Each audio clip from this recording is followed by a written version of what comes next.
Can we please talk about this? No, we don't need to talk about anything. We are done. You made your choice. 7 months, 214 days since my husband walked out of my life like he was never even here. 7 months of waking up alone in this big empty house, wondering how everything went to hell so fast. No. Screaming match, no thrown plates, no last words hanging in the air, just gone.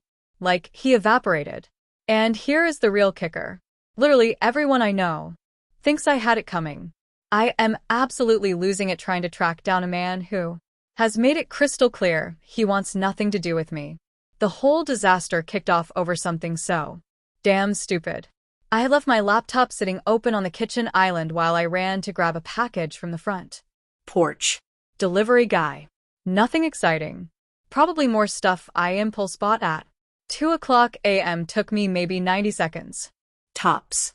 When I walked back in, my husband was just standing there staring at my screen. His face looked like someone had hit pause on a video, completely frozen. That should have scared me right there, because he wore every single emotion like a billboard. You always knew exactly what he was thinking just by looking at him. I asked him what was wrong, setting the box down on the counter. He did not answer, just reached over, closed the laptop real slow and deliberate, and headed straight for the stairs. I heard drawers slamming open. Upstairs, the closet door scraping on its track. By the time I got up there, he already had his big suitcase laid out on the bed. He was folding his work shirts like he was packing for a business trip, moving with this weird mechanical precision. I asked him what the hell he was doing, but he still would not talk to me. He kept moving with this calm purpose, grabbing only the basics: his dress pants, his electric razor, that old watch his grandfather left him. Did not touch any of the stuff we had picked out together. None of the wedding gifts, none of the vacation souvenirs, nothing that had us written on it. I begged him to please just talk to me, getting scared now.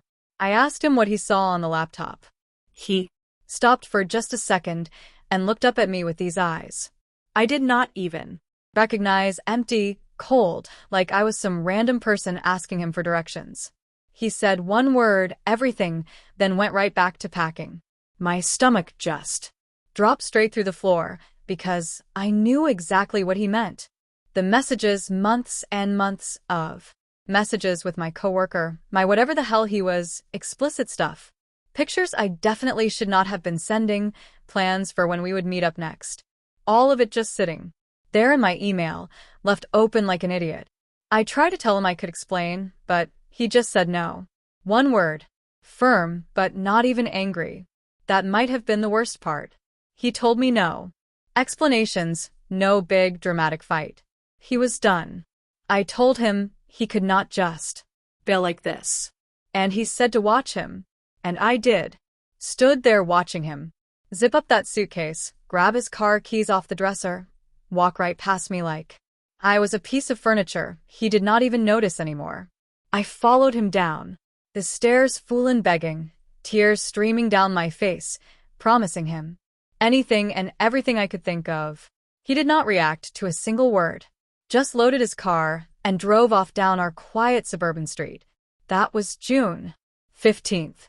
Just any other day that destroyed my entire life. I figured he would be back after he cooled down. You know, that is how this stuff works, right? Guys storm out. They need their space to calm down. Then they come back ready to hash it out. The crying, the yelling, the how could you, maybe some couples therapy, conditions for trying again. That is the playbook everyone follows. But my husband apparently did not get the memo. I called him probably 300 times that first week alone. Every single call went straight to voicemail. Eventually, his inbox filled up and would not even let me leave messages anymore.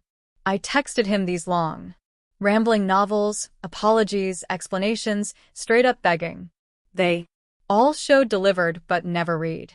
I drove to his office downtown. The receptionist told me he had requested a leave of absence indefinite. I went to his brother's place, rang the doorbell for like 10 minutes.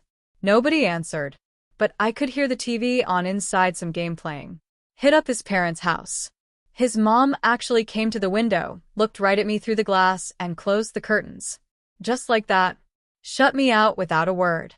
By week 2, I was fully spiraling. This was not normal breakup behavior. People do not just vanish into thin air because you had an affair. They fight back. They make you hurt the way they are hurting. They throw your stuff on the lawn. They do not just delete themselves from your entire existence like they never even knew you. I tried everything I could think of. Posted on his social media page. He had blocked me. Every platform I could think of. Blocked on every single one. I made fake accounts with random names, different profile, pictures, everything. Still got blocked somehow, like he had some sixth sense for sniffing me out. Within hours of me trying to message him from a new account, boom, blocked again. He must have had people watching for me or set up some kind of alerts. I do not know. I emailed his work address and it bounced right back. Account deactivated. Our mutual friends were useless. Actually, worse than useless, they had all picked sides. And surprise, surprise, nobody picked mine. I asked my best friend, who I had known since college, if she had heard from him. She said, yep. Just like that. All sarcastic. I asked if he was okay, where he was. She told me he was fine, and he did not want me knowing where he was. I said, come on, I screwed up, but this is insane. He cannot just disappear off the face of the earth. She said it seemed like he could actually. And honestly, after what I pulled, she did not blame him, even a little bit. I said what I pulled, I had an affair. It happens all the time. People do not just vanish. She cut me off right there. Told me I had an affair with his cousin's husband at their wedding reception during the bride's first dance, while my husband was a groomsman standing right there. Hearing it laid out like that all at once, it sounded so much worse than how I had been justifying it in my own head. My coworker and I had been flirting for months before the wedding. Sure, the wedding was just when things finally went physical. And yeah, okay, he was married to my husband's cousin, but everyone could see that marriage was already on the rocks. That is what I kept telling myself anyway. My friend was not having it though. She said it was not like that, was it? Her voice going ice cold. Then she told me his cousin found out when she checked her email on their home computer a few days after the wedding and saw my messages still pulled up. I had been at their place that morning to print out directions to brunch. Forgot to log out of my email like an absolute idiot. She said his cousin saw everything, all the messages between me and her new husband, describing in graphic detail what we did in that courtroom during her first dance. She told me his cousin was filing for divorce. By the way, 3 months of marriage completely destroyed. So, yeah, my husband vanished. And could I really blame him? Then she hung up on me. I just sat there staring at my phone, processing this new information that made everything so much worse. His cousin had seen the messages first, not him. She must have told him, or maybe they looked at them together. I do not know. But the full weight of what I had done started crushing down on me.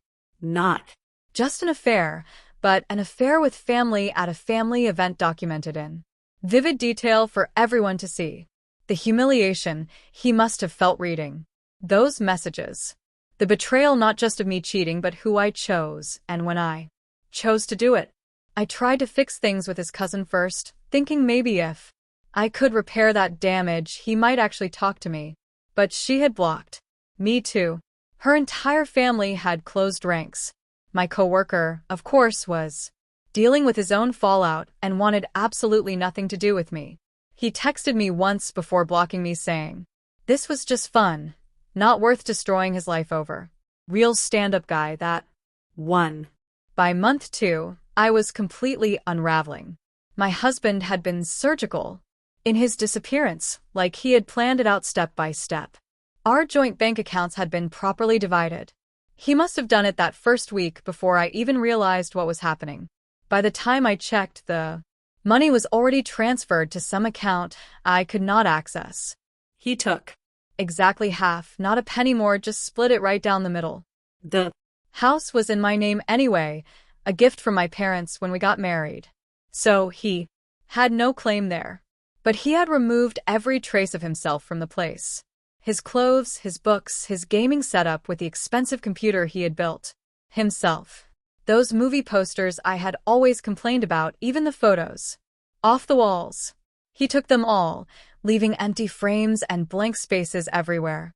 I looked. I hired a private investigator. Felt like a complete stalker doing it, but I was desperate. The PI took my money, did some digging around, came back with basically nothing. He told me my husband did not want to be found, plain and simple. Changed his phone number, moved out of state, started paying cash for everything, so there was no paper trail. The only thing he could confirm was that my husband filed for divorce in Nevada. Quick, clean, no fault state where you can get it done fast. He said papers should arrive soon, probably within the next week or two. They did. Showed up. Delivered by courier on a random Wednesday afternoon. Simple dissolution paperwork. No demands, no accusations. Just a request to end our 5-year marriage as efficiently as possible. His signature was already there at the bottom, with just a P.O. box listed for correspondence. No way to track him from that. I refused to sign for weeks, thinking it was the only leverage I had left. If he wanted a divorce, he would have to face me eventually, right? But my lawyer explained that was not how it worked at all. She told me he could get the divorce without my signature. It would just take longer and cost more. And frankly, fighting it would only make me look worse than I already did. She told me to sign the papers and let the man go. But I could not do it. Not without seeing him one more time.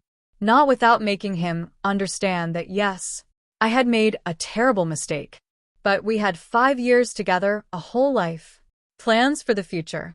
You do not just throw that away without at least one conversation. I started going to places. I thought he might show up eventually. His favorite coffee shop where we had had our first date, sitting in that window booth for 3 hours, the bookstore where he spent every Saturday afternoon, browsing the hiking trails. He loved nothing. Not a single trace of him. Anywhere. It was like he had been erased from the world entirely. Month 3 is when I really cracked and started posting on social media about our situation. Not the details. I was not that stupid, but vague posts about missing him, about mistakes and forgiveness, about second chances everybody deserves. I thought maybe if I could get enough sympathy, enough people on my side, someone would tell me where he was. It backfired spectacularly. Worse than I could have imagined. Someone I never found out who posted the real story in the comments. The affair, the cousin's wedding, the graphic messages, all of it. Within hours, I was trending online with some thread titled, "Woman cheats with groom at wedding. Shocked when husband vanishes." It became this massive viral thing. Thousands of comments. The comments were absolutely brutal. Play stupid games. Win stupid prizes. This is the level of petty I aspire to. Guy just said nope and bounced. Respect. She really thought he would stick around after that level of disrespect. Delusional. Strangers from around the world were weighing in on my marriage, my character, my appearance, and photos they dug up. They found all. My accounts, everything. The messages ranged from calling me every name in the book to detailed descriptions of what they thought I deserved. I had to make everything private, but the screenshots lived forever, getting shared and reshared. My employer saw the posts eventually. HR called me in for this uncomfortable meeting about maintaining professional standards and representing company values. I was not fired, but they made it crystal clear I was on thin ice. Any performance issues, any hint of drama, and I would be gone. My coworker had already been let go by that point. Turned out he had been using his company credit card for our hotel rooms. Real smart move there. The worst part was the complete isolation that followed. Friends who had stood by me through other bad decisions in my life drew the line here. My sister, who had always defended me no matter what, just shook her head when I tried to explain. She told me I humiliated him, not just by cheating, but by doing it with his cousin's new husband at her wedding. During her first dance, while he was standing there as a groomsman watching his family celebrate, she asked if I understood how that must have felt. Finding those messages describing what I was doing during that moment. I said, I made a mistake. Just one stupid mistake.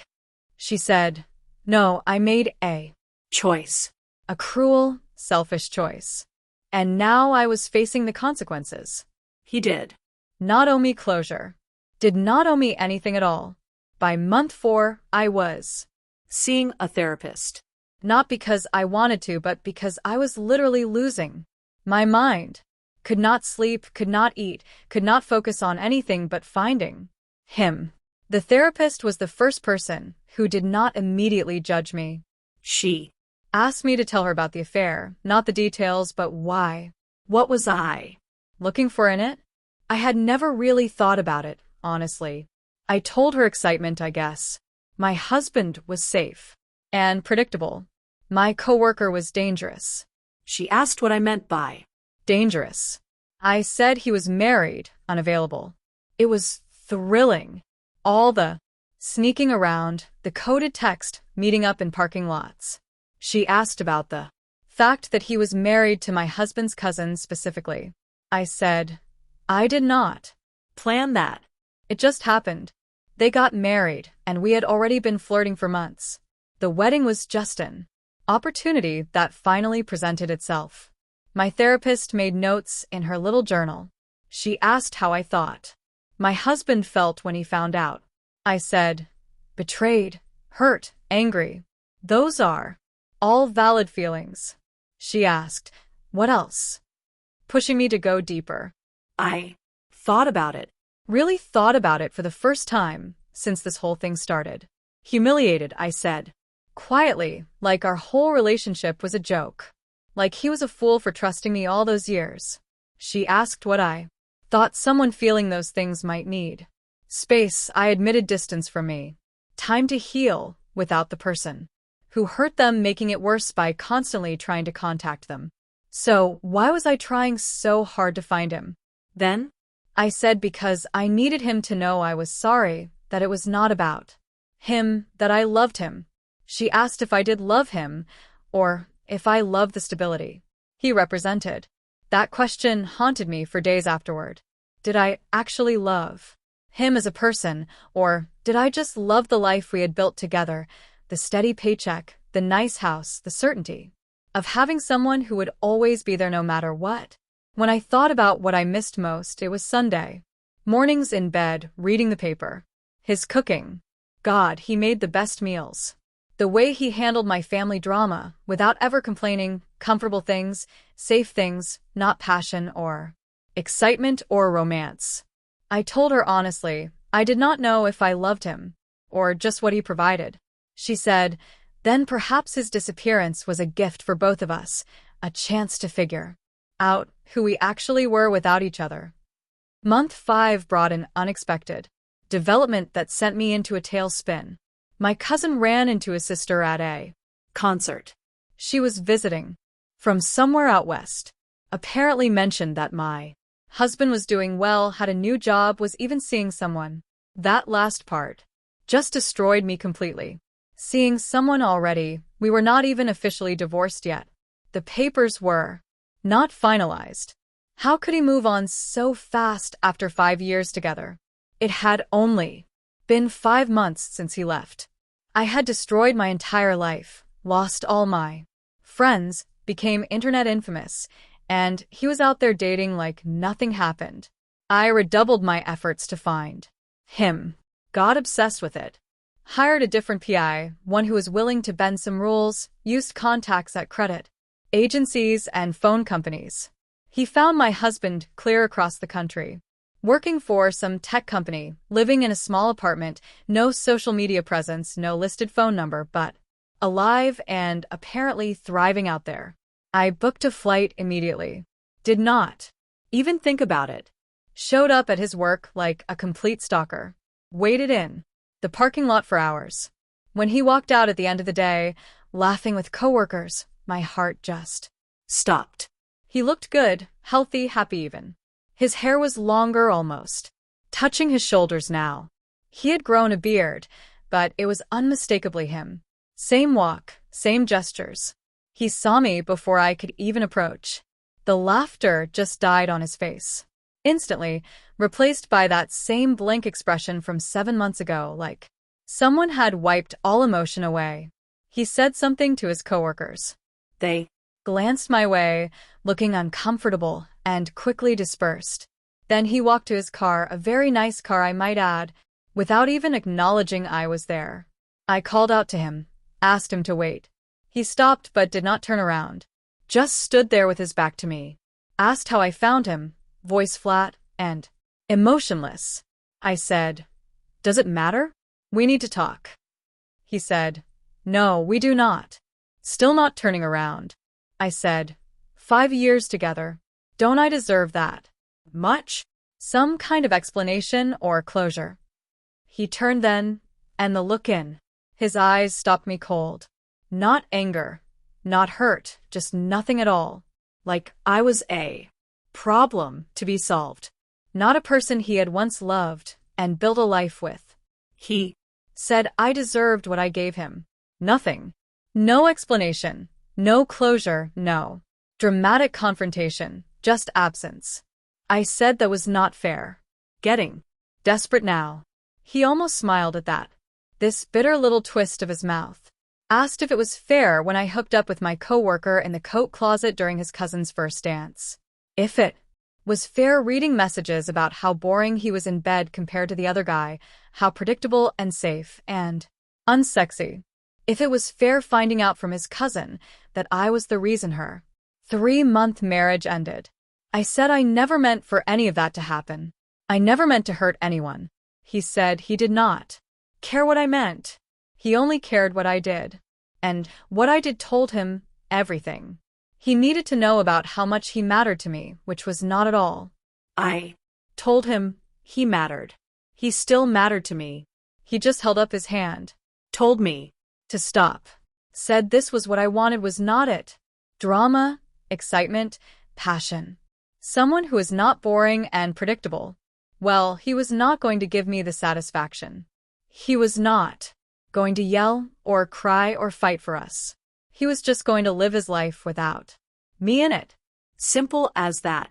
I asked about forgiveness, about second chances, about trying again. He said forgiveness was not about me or for me. He would forgive me eventually for his own peace of mind. But that did not mean he had to let me back into his life. Second chances were for people who made mistakes. He said, I made choices calculated, deliberate. Choices over and over for months. A woman approached, then pretty in this understated, natural way. She touched his arm gently, looked between us with concern on her face, asked if everything was okay, her voice soft and caring. He said, fine. His voice softening for her in a way it had not for me. Told her I was just leaving. Said my name like I was nobody, not his ex-wife, not any explanation of who I was to him, just my first name like I was anyone, no one special. I demanded to know if this was why he would not talk to me because of her. He said no. Simple as that. He would not talk to me because he had nothing to say, nothing left to discuss. Told me to go home, sign the divorce papers, move on with my life. He already had very clearly. He got in his car with the woman, drove away, without looking back even once. I just stood there in that parking lot in a strange city across the country, finally understanding it was really over. Not because he had found someone else, but because he had found peace without me. I flew home that night on the red-eye, signed the divorce papers the next morning first thing.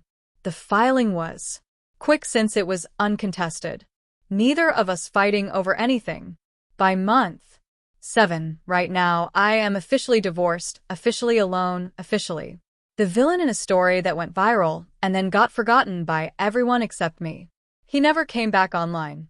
never unblocked me, never gave me the confrontation I had expected, the chance to explain myself or apologize properly or make promises about changing. He just removed himself from my life as efficiently as he had once planned our future together. My therapist says I am grieving not just the relationship, but the narrative I had created about what would happen. I thought there would be drama and passion, and eventually a chance for redemption. Instead, I got silence, complete and total silence. Turns out the opposite of love is not hate, like everyone says it is. Indifference.